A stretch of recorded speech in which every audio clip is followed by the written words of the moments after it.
That's compassion. Where love meets difficulty, that's what compassion is. Where love meets difficulty. So learning to love and trust ourselves, or learning to face and let go of our pain, it's all tied together. And the biggest and most important part there is to recognize that whenever we see things come up in our mind, whenever we have those experiences that make us feel like we are less than what we are, is an opportunity for us to practice loving ourselves. It's an opportunity to practice patience and compassion. The next one is synchronicity. One of my favorite things there is. Now, before my awakening, I was an atheist and an asshole. That's what it was. And, when I had my awakening and I began to realize what it was, imagine my surprise when I realized how wrong I was. This whole time I was busy saying, oh, you people who believe in God, you don't know what the hell you're talking about. Now, of course, I think that the ways in which our society holds God is very different than what it really is. Unfortunately, there's a lot of judgment and a lot of things that exist amongst people who think they are someone. They're busy. It's interesting, isn't it, when the universe is absolutely perfect and everything in it is moving right along, and here we are with all of our opinions thinking that we know better than God. The height of arrogance. To judge others, to judge things, to judge situations, is to pretend that we know better than God. Wow! The ball's on that guy.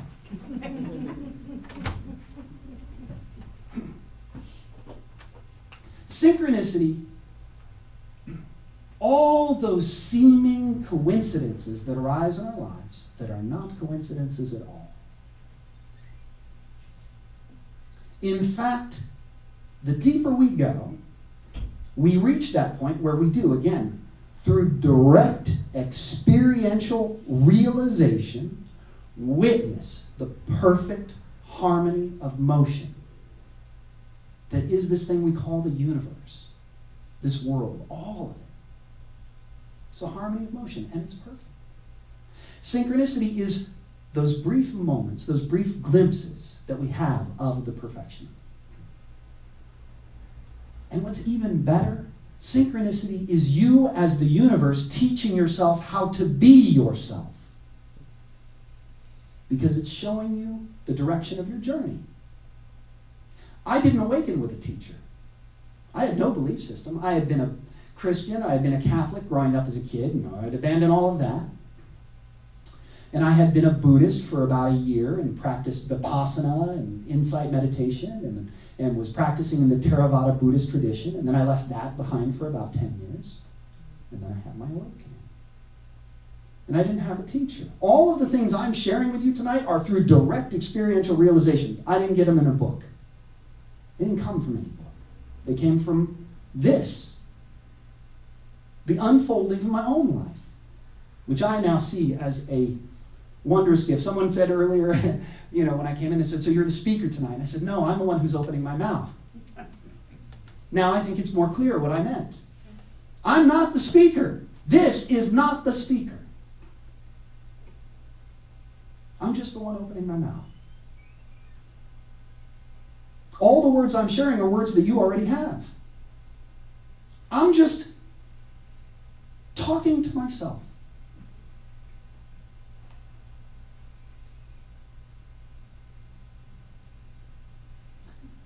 There are so many beautiful things that arise through synchronicity. And I'll share, my whole life is from the moment of my awakening. That's what has guided me. Synchronicity. The Om is my teacher. The Tao is my teacher. The divine consciousness that is all things is what moves me deeper into my journey every single day. It is what shifted me from this place of being an atheist to being someone sitting up here telling you these things now. I have emptied myself of myself so that I can be a vessel to share these things. Synchronicity is what allowed that to occur. And I'll give you just one brief example because I can tell all kinds of lovely, wonderful stories, but I can point to this one and everybody in the room can go, oh yeah, that's pretty weird, huh? So I'm sitting here talking about how we're all aspects of the divine. Now, also, when I was going through the initial stages of my awakening, the color orange was a part of my own synchronicity. It appeared in all different kinds of ways. Color orange, beautiful. I had sold all of my possessions and become homeless for a while and was teaching Enlightenment freely on the streets of Seattle. And I moved here to be with family to start over, and I was running out of money. So I started looking for a job again so I could eat. And now I am working for a company called Aspect, and my boss's name is Divine. I work on Orange Street, and I got my first paycheck the day before I would have gone broke. This is my life. That's just one of many stories, but like I said, it's a very easy one to point at because it's today, it's here, it's now, in this moment.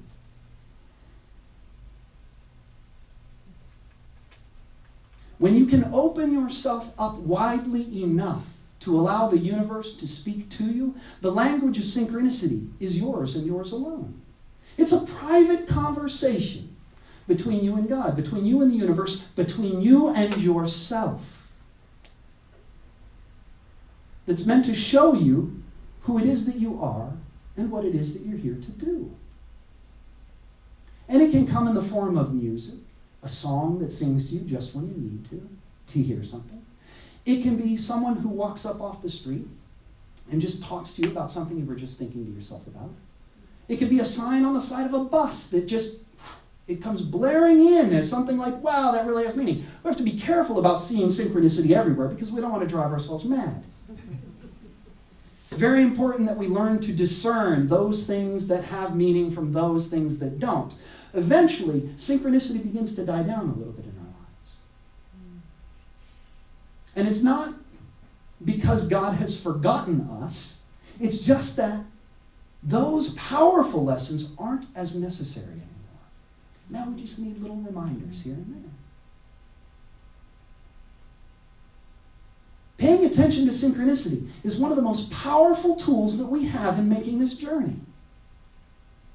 And it isn't that any one of us can sit up here and say to another one, well, this is what that means, and that's what that means. And that. No, because it's a unique language between you and God. You are taking your own journey. And God starts by looking at where you are now. And because who you think you are is the manifestation of all of the things that have occurred in your life, you have your own unique filter. So synchronicity is this language that is going to be very unique to you until you get to that place where you stop thinking that you are someone and you begin to realize what you truly are. Then the only language left is the language of love. And synchronicity no longer needs to be as specific to you as it is when you're starting the journey. It's just a reminder that you are love. Here, here, here, here.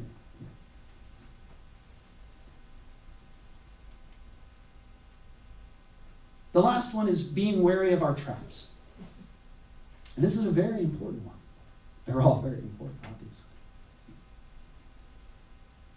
Every time we think we have an answer, we are in a trap. It's that simple. Every time we think we know something, we are in a trap. Every time we are dependent upon thought to tell us something about the moment, we are in a trap. The only time you are not in a trap is when you are in love. Once you have fallen in love with love itself, you are free.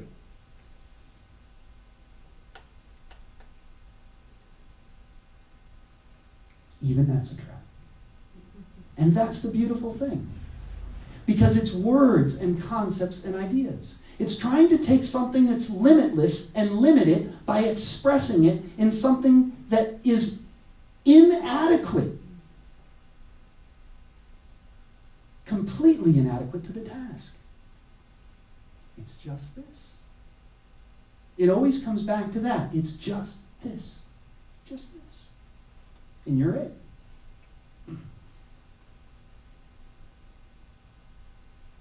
There's a gentleman that I was talking to a while ago, and he was going through a stage of his awakening process that I went through myself, right? Well, maybe it's this, maybe it's this, maybe it's this, maybe it's this, maybe it's this, maybe it's this. Where's the answer? I need an answer. Surrender is the answer. Surrendering to the mystery. Shifting into the spaciousness beyond mind, where we're no longer telling ourselves stories. That's where the freedom is. And everything that keeps us from being there is a trap.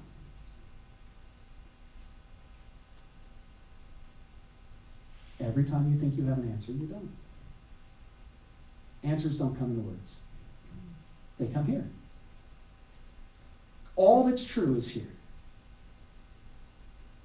And you have to fall in love with love itself in order to find it. The beautiful thing is, there's not one thing that I'm saying here that anybody in this room doesn't already know here. We all know truth when we hear truth spoken. Wisdom recognizes itself.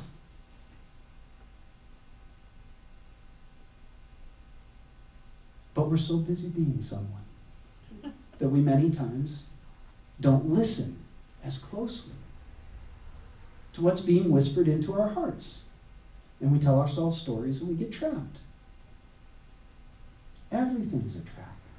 If you see separation or division anywhere, you're in a trap.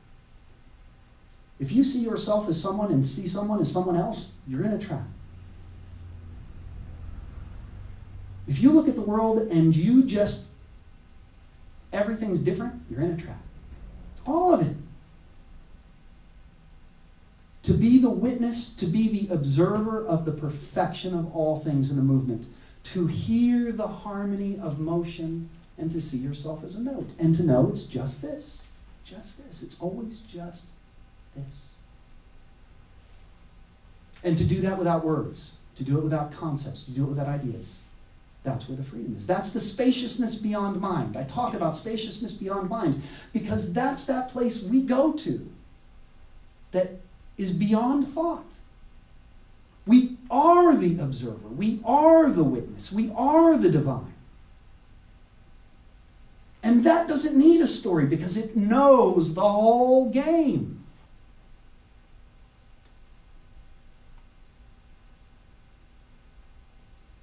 There is a beingness beyond our being of which we are all a part. The labels that we use to describe it do not matter. That it is infinite love and waits for each and every one of us with infinite patience is all that does. God is a layer beyond our experience. That is our experience, and that is us experiencing. And it's all one. It's all the same. There's no division or separation in any of it. There is no this is a body. There is no this is an ego. There is no this is a soul. There is no this is God. Those are all concepts. There's just the dynamic harmony of motion, and the whole thing is love. The whole thing is love.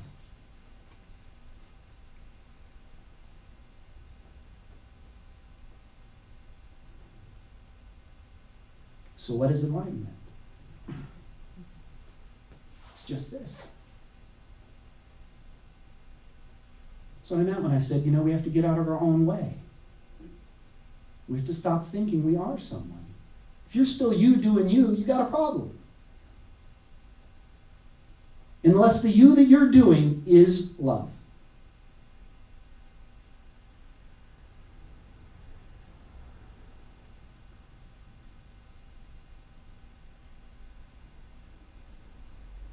And all the problems that we run into are tied to that. All the problems we run into are tied to that. The lessons that we learn in our lives are going to continue to repeat until we learn them. And what is it they're trying to teach us? Well, I don't know. It depends on where you're starting from, where you're at now. That's between you and the universe that you're a part of.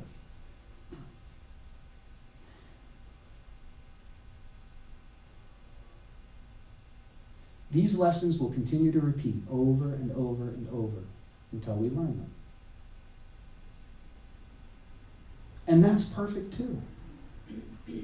That's perfect too. Oh, I guess I'm going to have to go through that again. All right.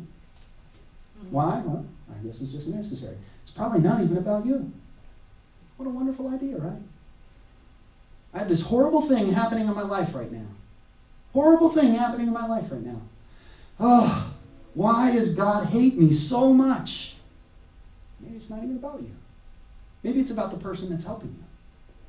Maybe it's about the person who's doing it to you. Again, they're playing their role, and you're playing yours. And it's the whole system that's moving, not just you. And it's all perfect. It's all love. It's just, we have a different definition of love from here than we do from here. God's definition of love isn't about the person who thinks they're someone.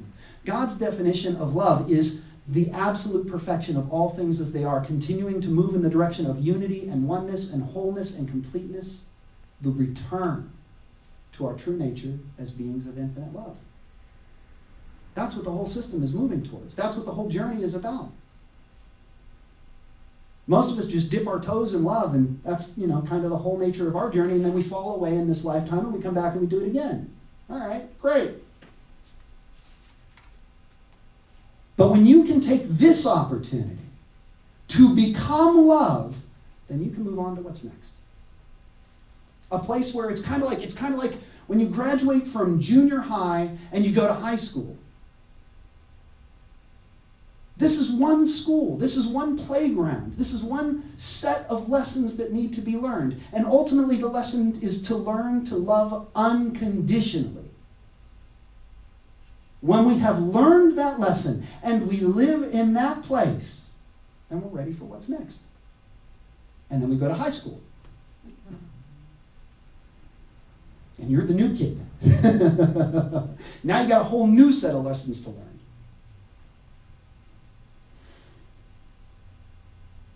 So that's the promise, the process, and the pitfalls of spiritual enlightenment.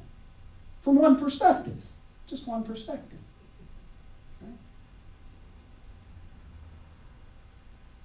So questions or thoughts or ideas or anything that anyone wants to share?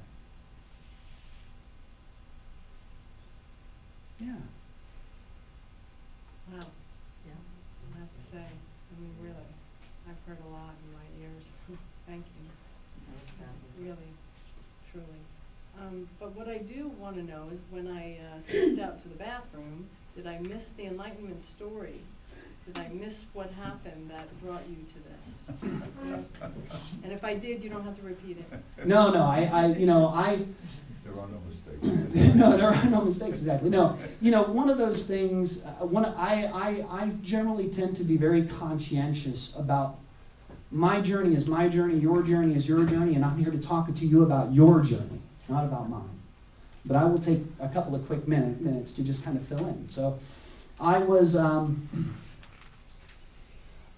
somebody who lived in a lot of darkness. I was somebody who was very, very selfish. Very selfish. And I hated everyone, and I lived in shame and guilt, and I lived in this very, very dark place. And no one saw it. No one understood what was going on with me. I was depressed all the time. And last year, it was probably maybe August or so, August-September timeframe, I started to say to myself, wow, my life is really shitty, and who's at the center of it all? Me. I wonder what the common denominator here is.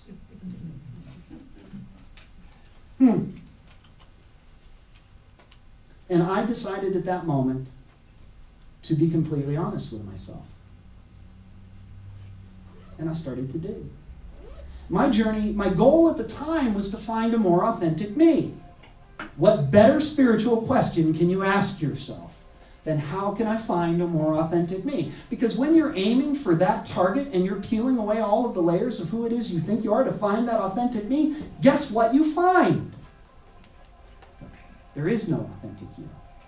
Or rather, there is. But it is so far beyond what we think we are.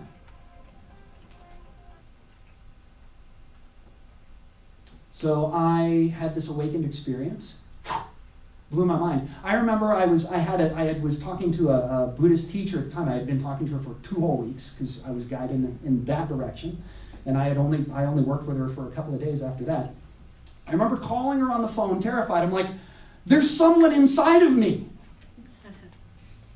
I don't understand what happened. There's someone inside of me. And she's like, that's all right, it's normal. I didn't know at the time that was the ego consciousness touching that moment of direct contact for the very first time. And it felt like 2 beings wrestling within myself. It was terrifying, terrifying. For someone who was an atheist. But somehow I created that opening, right? And in that opening, I was able to experience myself for the very first time. And so I went from that to deepening and deepening and deepening. I moved out of my house with my girlfriend, and I went and got my own place, and I was going through all of this very beautiful synchronicity. Music was talking to me in such beautiful ways, and it would be interesting. I'd spend my mornings listening to music, and all of these songs would be playing in ways that were undeniably stories, messages, ways of communicating to me things that I needed to understand.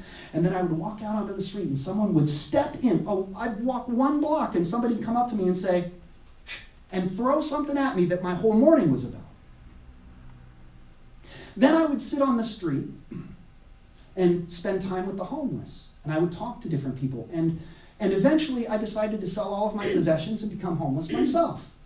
And I sat there with my little sign, freely sharing the secrets of enlightenment. And I spent all kinds of time talking to people about all this stuff. And they're like, wow, man, this is really great. This is really awesome. And I thought I was doing good work. I was like, man, look at how enlightened I am. It's amazing how the journey unfolds because we go, oh, now I'm enlightened. Oh, now I'm enlightened. Oh, now I'm enlightened. Each time we deepen, we think we've gotten somewhere. That's the trap. Until enlightenment itself fades from view. So the whole time I thought I was the teacher. The whole time I was the student. And then when I got to a place where I realized I couldn't help anyone that did not want to help themselves, that all I could do was create spaciousness within my own being for others to explore their truths, I decided it was time to leave the street. And I moved here. And since I've been here, I've been confronted with all kinds of beautiful opportunities to deepen. And what's so interesting is, having just stepped through the deepest realizations of the perfection of all things as they are, that experiential realization of, no, it really is all perfect. It really is. It's not a story. It really is. Everything. The terrible beauty of it all. It's just the way it's supposed to be. Why? Because our suffering is the crack the light shines through. And in order to experience the light, we have to understand the darkness. And that's perfect. It's the way it's supposed to be. And so now, here I find myself today. Wonderful, wonderful. An opportunity to share exactly as it's meant to be. And you're all here exactly as you're supposed to be. And this is wonderful because it's just us. It's a great one I like to talk about. You know, we get into this thing, what's justice? Justice! It's just us. Why are you screaming for justice when it's just us? So that's kind of sort of my story. I mean, it continues to deepen and deepen and deepen. And my life is about sharing these things. Now, that's what my life is about. I have a job because, I got to eat. But, there is a point in time I have a book and websites and all that kind of stuff. I mean, I'm sharing these things in many different ways, and I intend to continue to do so because this is the nature of my journey. I have since realized that I've been prepared for this my whole life. I just didn't realize it. But now I can look back on things as what they really were. And I know this is exactly where I'm supposed to be. What's the evidence of that? I'm here doing it. That's all I need. Can't be any other way. So that's my story. I'm sticking to it.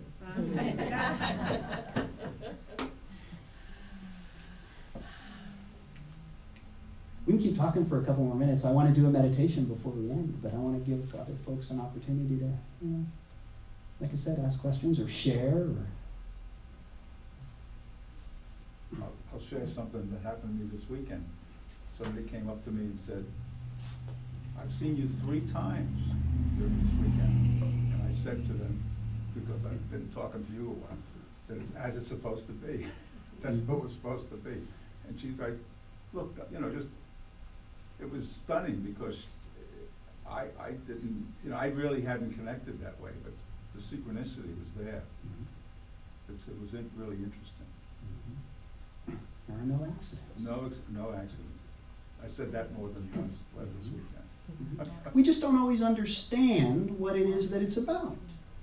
But there is a point where, if we're paying enough attention, we can see what it's about. We can see what it's about. It may not be clear up front. It may take us some time. It's this little mini story, right? It starts here and it ends here, but we don't always know where it's going. That's why we follow it. That's why we follow it. We just participate in the process. We stop telling ourselves stories about it and we just participate. We just show up. I got to a point where I started to say, my job is just to show up and give a shit. That's my job. That's all I'm supposed to do.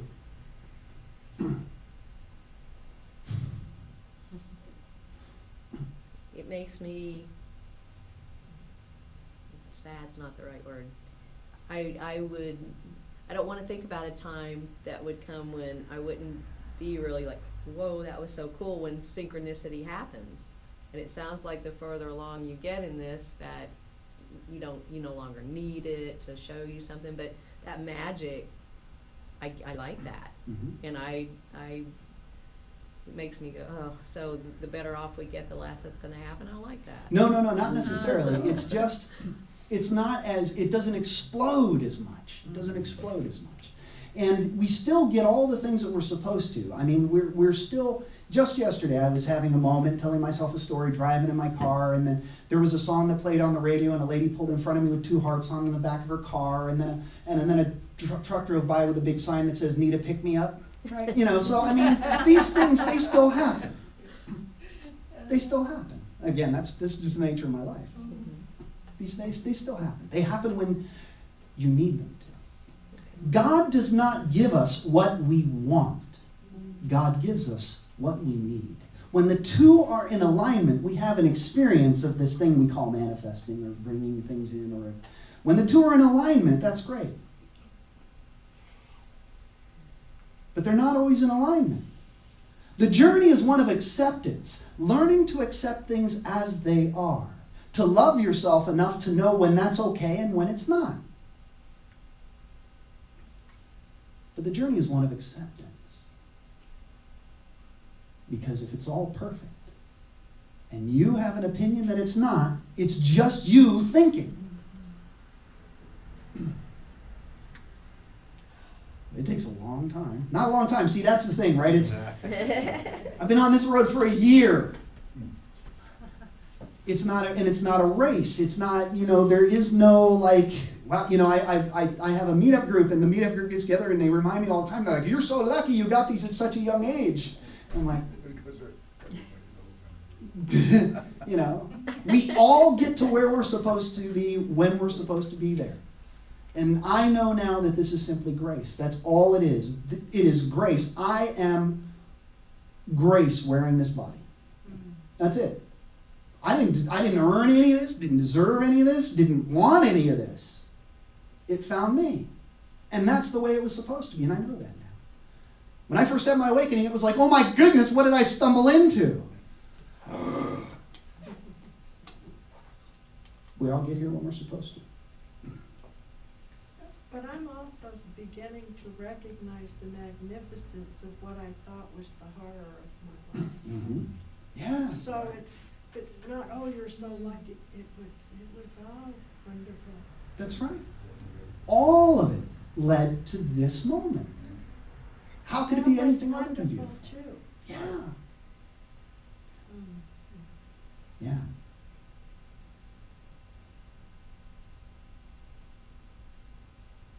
It's wonderful when we can invite that in. It's very freeing when we can invite that in. That's what it is to live without the shame, the guilt, the doubt, the uncertainty, all of that. To just be able to look back at our entire life and go, it was all perfect. It was all beautiful. Doesn't matter how many times I got knocked on my ass. Here I am. And there is no me. Ooh, anyway. We continue to suffer for as long as we think we're someone suffering. That's the bottom line. Right? As long as you still think you're someone, you're going to suffer. And then you'll still suffer because you're still going to tell yourself stories. You just keep bringing yourself back. You hold the story. You hold the suffering. You hold it tenderly and you go, oh, look, now.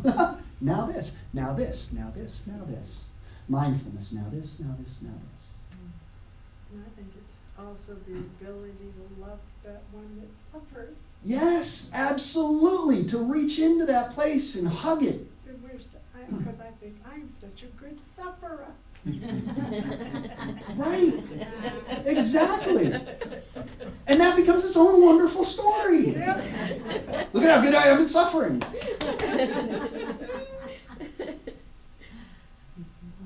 I remember going to a Al-Anon meeting one time, and this guy came in with a journal and talked about this horrible week he had and all these, but he'd been journaling it all, written it down in journaling. And, you know, this made me feel terrible, and this made me feel sad, and this made me, you know, just all these terrible emotions. And the thing that came out of my mouth was, I'm so glad you're feeling better. Because he was actually feeling as opposed to, you know, just being disconnected from that part of the wonder of the cosmic movement, Mm-hmm. the song. Yeah. And I was like, connected with the yay. So I'll bring up one more thing and we'll do a little meditation. You are surrounded by a field of now. Your field of now extends as far as the eye can see, the ear can hear, and it includes everything you can taste, touch, and smell. Within your field of now, it is always now. It is never not now. Within this field of now, things arise. And when they arise, we accept them. In this field of now, things fall away. And when they fall away, we let them go. Within our field of now, if something occurs that brings us suffering, we ask ourselves, who is the one that suffers? We carry this field with us everywhere we go. And we're always sharing it with each other. It is the eternal moment. Time is part of the illusion. Separation is part of the illusion.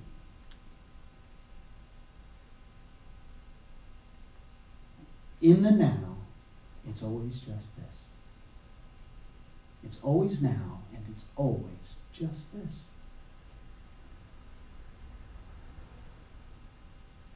Practice that, right? That's what mindfulness is all about.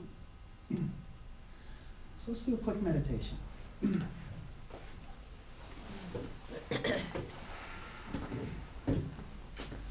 I often tell people if you want to practice meditation as something you do sitting on a cushion, and that's your concept of meditation, you're going to be really good at sitting on a cushion. You're going to be really good at sitting on a cushion. You might develop some really deep insights that way. But meditation is one aspect of learning to live life more fully.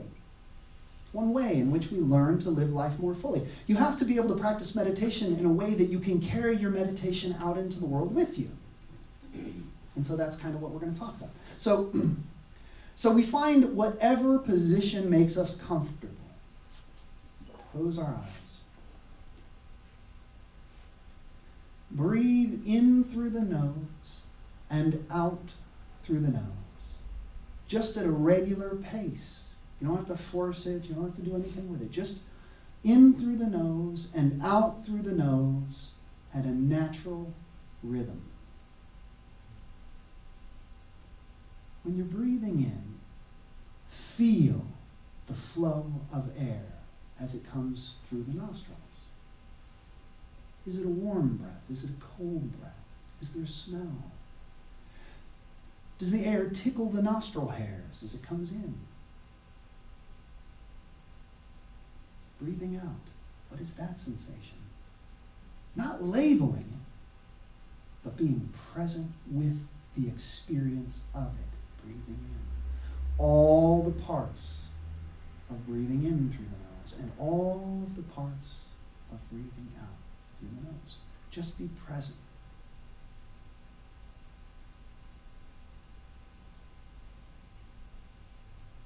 If the mind begins to wander, treat it with wondrous loving kindness, like a puppy dog that you're trying to potty train. We often put out newspapers, at least we used to, I guess, put out newspapers. And if we saw the puppy dog wander off and lift its leg or whatever, we grab the puppy dog and bring him back with loving kindness and put him back on the paper. Now you stay there. If the puppy dog would wander off again, you would just simply go and pick it up with loving kindness and bring it back. You do that with your mind.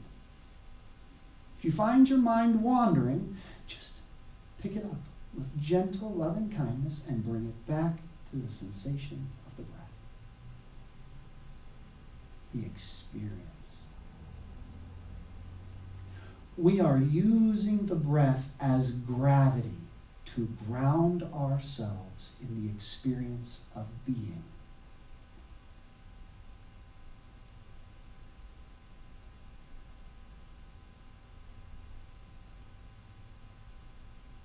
Now let's shift a little bit. Let's move our awareness to the belly.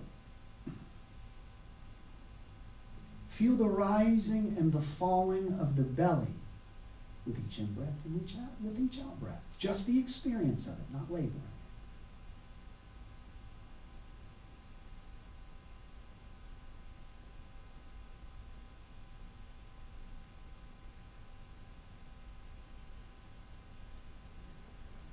Bring your awareness to the lungs as they expand and contract.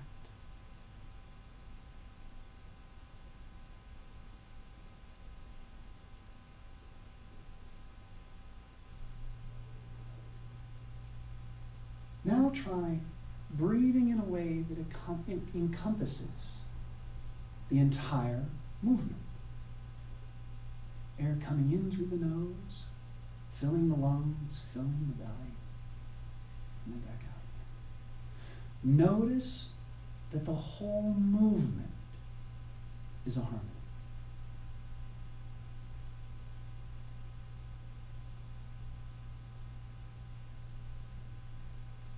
Start paying attention to how everything outside of yourself is a part of that harmony. If there's a wind blowing, or if there's a noise that occurs, whatever it is when you're meditating in this way, you draw it into your experience as part of your now. And you experience it without labeling it. The breath is what brings us back to ourselves. But what is within us and what is outside of us is all part of the same harmony. The breath is just one way of reminding ourselves of that. To practice concentration at the tip of the nose or at the belly is a wonderful practice of meditation. Now let's shift our awareness to the heart.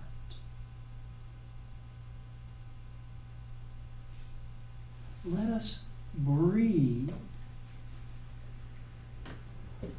into the tightness that most of us have at the center of our being. Let's use the breath to open that space.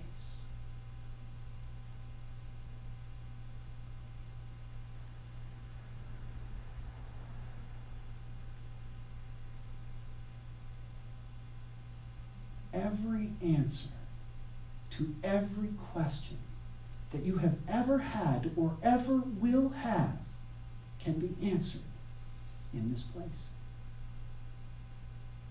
When you can breathe into the heart, when you have cleared the mind and opened the heart, you are reaching into the collective wisdom of all beings that have ever been, all beings that are now, and all beings that ever will be.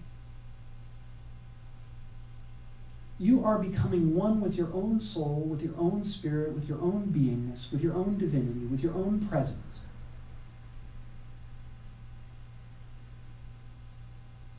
It is that which binds you to the oneness of all things and reminds you that you are a part of that oneness, and that there is no separation or division anywhere.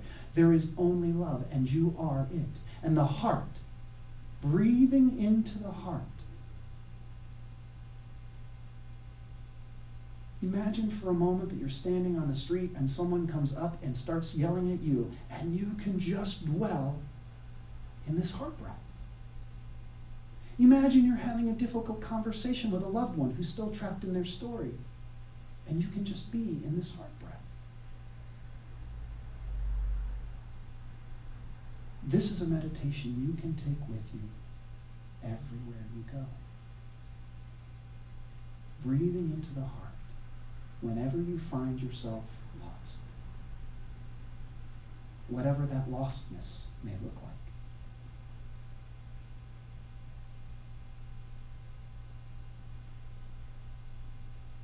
Practice letting go of what's in the mind and just be in the heart. That's what the whole yearning is about. And that's it. That's it. It's just this. Thank you.